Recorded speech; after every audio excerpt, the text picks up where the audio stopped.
30. december 25 a my sme na Veľkominovci. Nádherná akcia tu býva. Gajdoši spievajú na Veľkominovci. My sme mali pred pár hodinami, no minútami skôr spievali sme tu.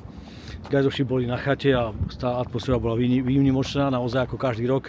Veľa rokov senka chodia Gajdoši z Veľkej Lehoty.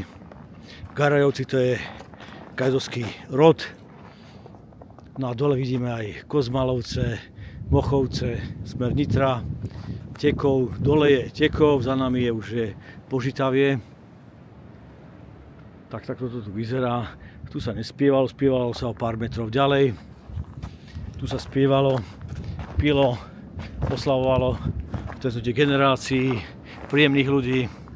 Tak Veľký Inovec, a je tu aj sviečka Jozefovi Suchému, ktorý chodieval senka, pánovi Jozefovi Suchému, ktorý pravidelne chodil na tieto akcie. Ja som tu 5. krát a celé fantastické. Teším sa z ľudí, že majú dobrú náladu a chcú pekne ukončiť rok 2025. Tak ešte raz pohľad na Veľký Inovec. A snehu je viac ako u nás v Banskej Bystrici.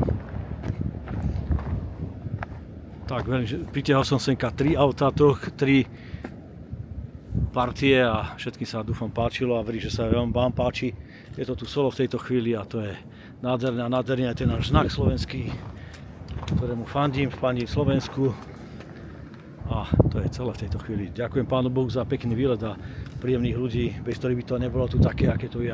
Tam ešte vo veľkej diaľke aj Sitno, ale to si dáme niekedy inokedy. Tak, Veľký Inovec, 901 metrov nad morom.